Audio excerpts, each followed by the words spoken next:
my name is Thunder, and welcome to part 31 of Tokyo Xtreme Racer 2. Now, I'm gonna mention it pretty much right here because, well, there's pretty much no other reason except it's relevant for this part. This is actually post-commentary. The reason it's post-commentary was because I accidentally deleted the part 31 audio recording when it was live, like by complete accident. I wasn't intending to, but there's no way for me to recover it, so I have to do the commentary now, like posts. Which kind of sucks, because this is basically the last part of the career mode.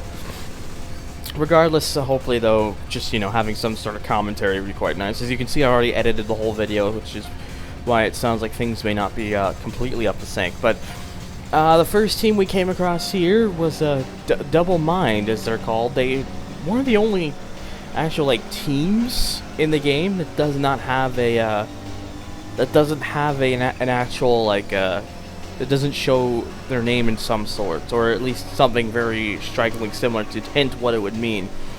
But, so, some people may confuse it as a Wanderer at first, but nope, it's a proper team. So Tailgater was the first member, though, that we came across, and he had a brown RX-7 FC. Don't exactly agree with that color, with that RX-7 being a brown, but whatever. And that was pretty much a win there.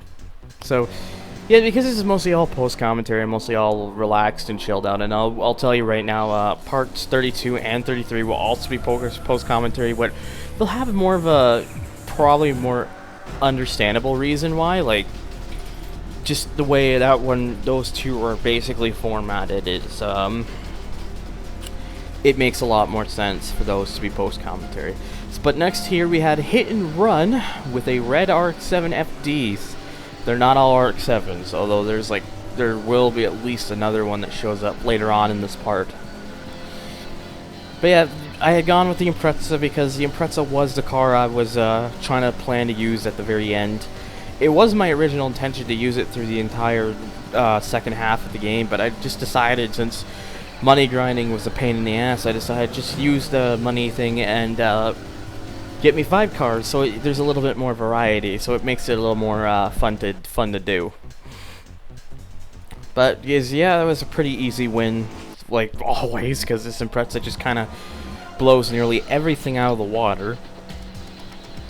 And the next rival here was fairly close, so they didn't need to do a jump cut this time around. I'm just listening to some Offspring right now as I'm doing this recording.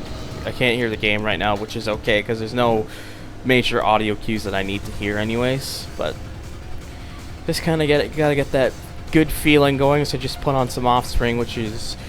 I've always been particularly a metal guy, just, you know, I'm always more into the metal stuff, especially industrial. Industrial's my favorite genre of metal, and Fear Factory is one of my favorite bands. For most people who know me already easily know this, especially Rhino and Zero and whatnot. But I've always liked punk music too. Just punk music's find pretty enjoyable, and the Offspring, you know, some of their music you can debate whether or not it's punk, and I don't listen to all the songs they're made, but many of their works that they do I tend to enjoy. There's other punk bands I like too, but as there's so many, but I really need to collect more. But yeah, it's just, I always find that when you have the right kind of music on, you know, the kind of music that you really enjoy listening to, you just find that that right thing that just connects and makes you enjoy what you're doing. And also, if you're wondering about my, like, levels, it's about the same as I had before, but I moved the boom like a little bit further away from my mouth. There's a bit of like a kink near the end of it, so it's curved away from me, and I'm doing that to try to hopefully block out more wind noise and whatnot. But I have no idea how it's gonna sound like until I play it back after I'm done this part, but that's okay with me, because, you know, I'm just looking at the waveforms right now that's appearing in Sony Vegas, because if I do post commentary, I just do it through Sony Vegas, because Sony Vegas can record audio. But and it seems to be pretty good. It doesn't seem to be too low, nor is it too high, so that's good for me. Trying to think of what else I can say. Well, yeah, I guess what else I could say is that we're on the last week you're trying to get this house sold. It'd be a miracle if someone wants to make a purchase on this house when there's only a week left of it being up for sale. And then if it doesn't try, then we're going to take it off just for the winter and then probably give it another go. Spring 2016, probably the earliest, I don't know. But we really need to get out of here at some point, and, you know, unfortunately, it just hasn't exactly been working out. But what can you do? But yeah, I should have mentioned when I got to that pink Lancer that was a commander, but mostly talking so much. I haven't really been mentioning the names. I do like this one, though, Babe Magnet. Yeah, because, you know, attracting all the babes in the purple and Impreza. I mean, you know, it's a neat combination. It's a color that a good majority of women, that at least I know. I mean, I'm not saying for all of them. Some women don't like the color, and that's okay. And some men do like the color, and that's okay. I'm not really prejudiced to this whole what men and women like, because they can like whatever they want. It's always different with depending on who you talk to and their viewpoints and whatnot. So, but you know, is this another win? No, which you're pretty much been expecting with this Impreza anyways.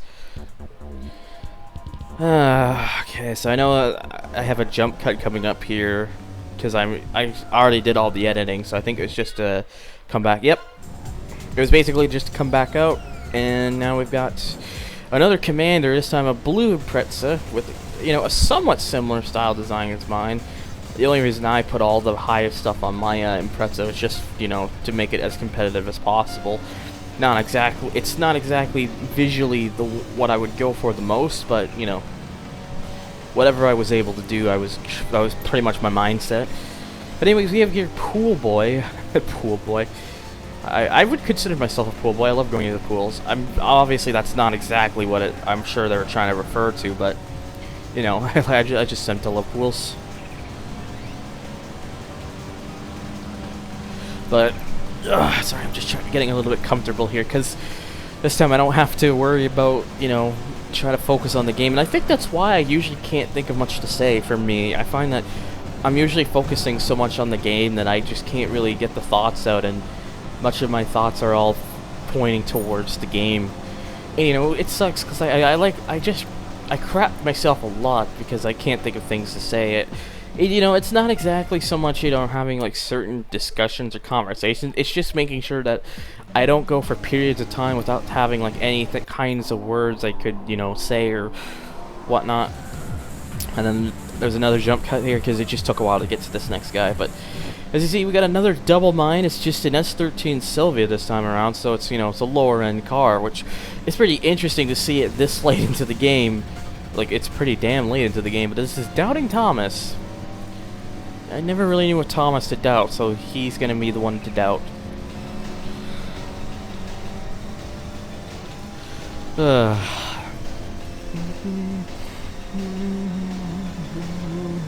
Sorry, I just listened to it come out and play. Just, you know, when you get that song that you can always just go to, it's just, you start humming or singing it, which I tend to do a lot with a lot of my songs. Just usually can make you a bit in a better mood. It's what they kind of say is like, where they do those kind of reports to find out if music can actually make you feel better, and I think a lot of times that's actually pretty damn true, but to say the least. So meanwhile, because this is also post-commentary, I can just watch my footage, record my commentary, and then just do other things, like I have my Google Chrome browser playing here. And then basically after that we had yet another double mine in a 300ZX in a bright white. Z32, still the best Z car to me.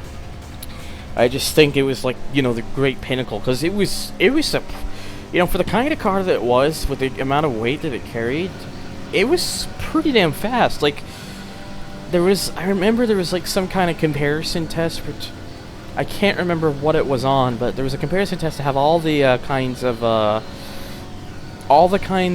Z cars up to it. I think at least the 350Z, because I don't think the 370Z was out yet at that point. They had like all the kinds of Z cars, and out of all of them, the Z32 was the fastest. It was like I surprised me because I was thinking in my head, yeah, they have to it would have to have been the 350Z because of the the advancements they could have made to the car. But no, the 300ZX, the Z32 was the fastest one, and that's kind of where a bit of extra love for me came for that car, was just because it was.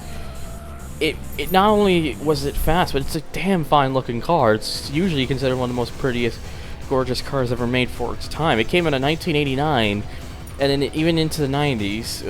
I think it was around the late 90s when production ended. At least Japan-wise, we never got the 98 facelift that the car received. It was only for those in Japan, which kind of sucks, but it's not exactly a big deal either. Because, at least they sold the car here.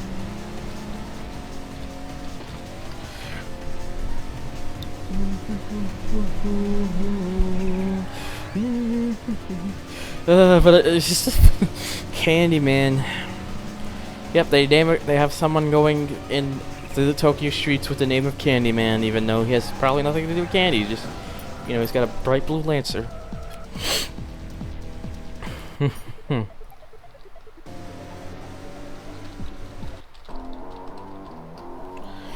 But, what exactly else can I talk about right now? Oh yeah, by the way, here's the leader times. Time for that. It is basically the commander leader in a red Impreza, too clearly. It's a red Subaru Legacy. Known as Strong Man. So strong. We go from Candyman to Strong Man. Man.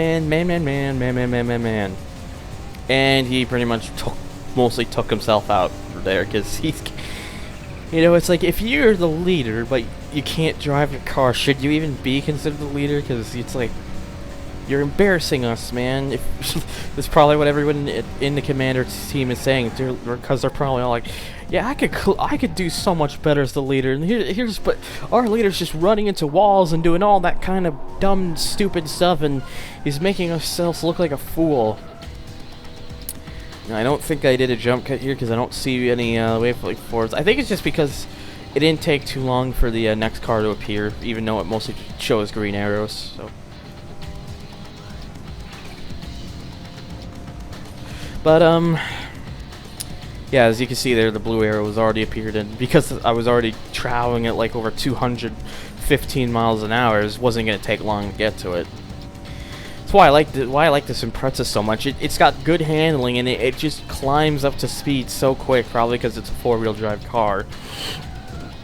But here was the last guy from Double Mine he had to face. It was another RX-7 in FD with the kind of brown that Tailgater had for his FC, except this guy had some stripes. Like cream-colored stripes. Like, I don't exactly agree with this color scheme for an RX-7. If you like it, that's always fine, but for me, I just don't think it cuts it. But this is the Hunter, and the Hunter had just become the Hunted because I hunted him down, and well, he's long gone. Maybe now he's trying to be the Hunter now, but it's pretty much yeah, you ain't catching my Impreza. Needless to say, though, I got through this session pretty quick. I mean, of course, obvious jump cuts for some cases, but I didn't really have to go into the garage and go out just to try to get a blue arrow to appear this time around, which is nice. But after that, we have the very final leader of a team, because there was no one else after I finished Commander. Double Mine was the only remaining team left to finish up. But here he has a yellow NSX with a bit of a wing that's too big, but this is Evil Eye. Which, kind of could appropriately somewhat, not entirely, but somewhat make sense with the logo design there. Because, the evil eyes, if you want to consider them evil eyes, but, that's up to you. But, yeah, he didn't really stand much of a chance. I mean, I think his NSX is kind of decently tuned up, but I don't think it was enough to really be that competitive.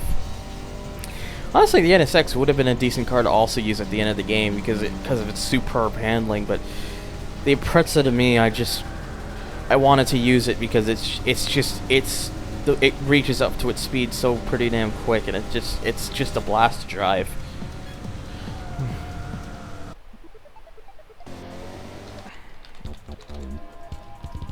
But well, of course, with both teams down, it was time for then the boss of the area, and since because we already did the basically the zone boss, it was time for the middle boss, which was Full Moon Eve in a bright pink Supra. Now you remember probably, I think, was it Exhaust Eve back then?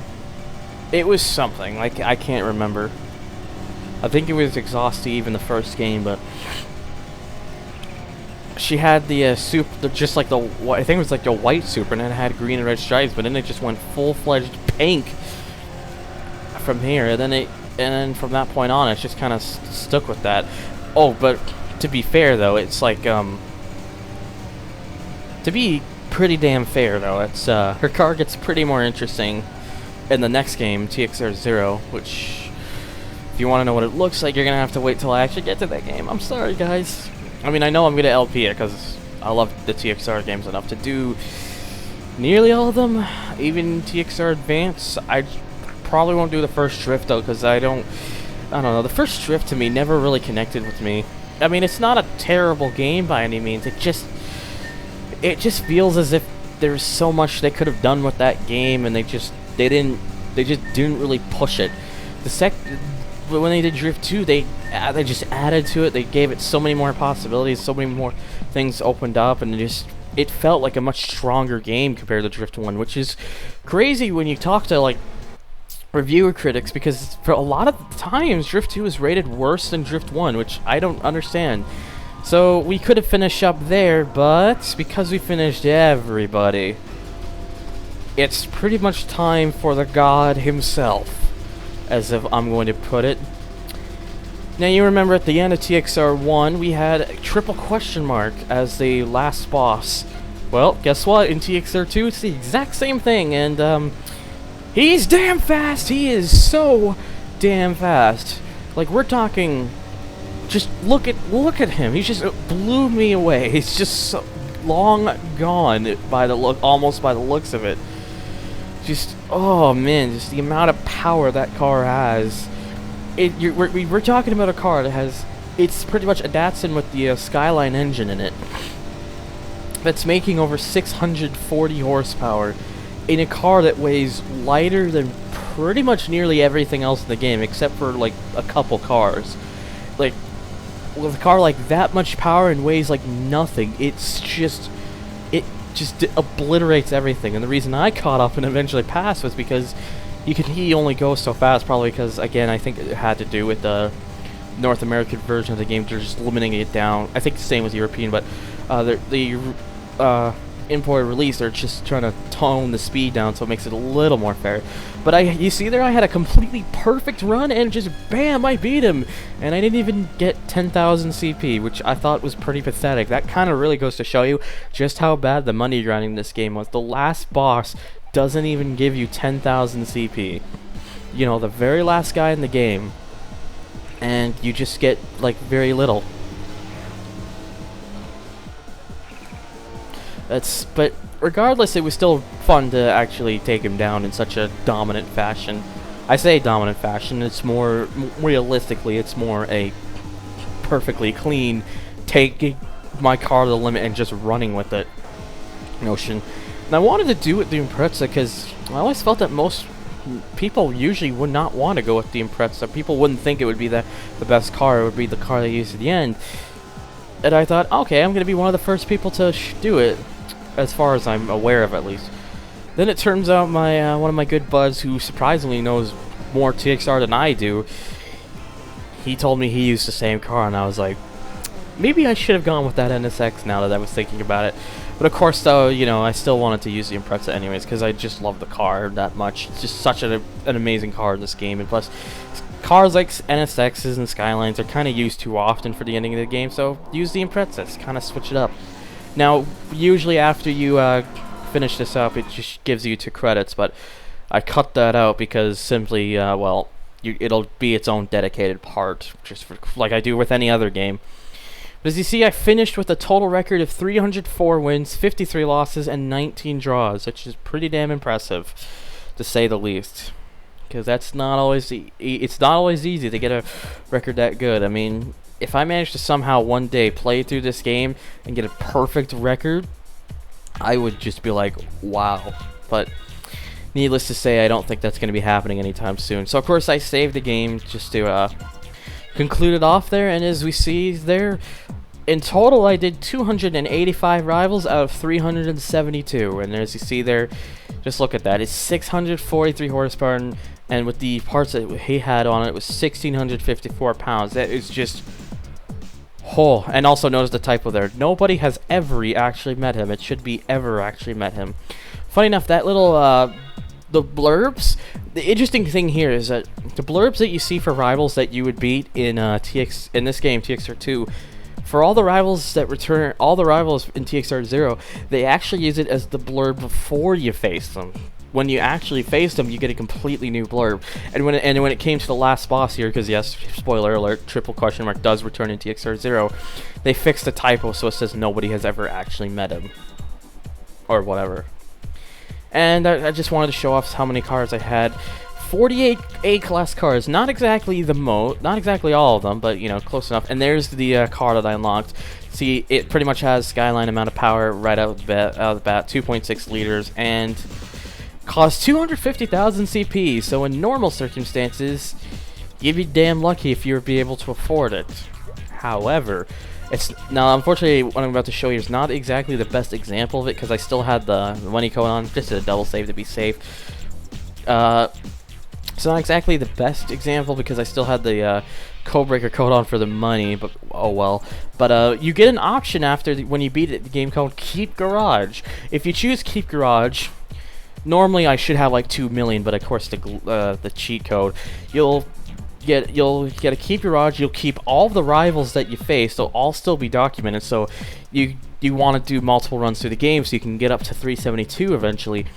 And you keep all the cars, you keep all the upgrades, you keep everything. It's just that if you go out racing now, the game starts over, but you get to have everything, which is pretty cool.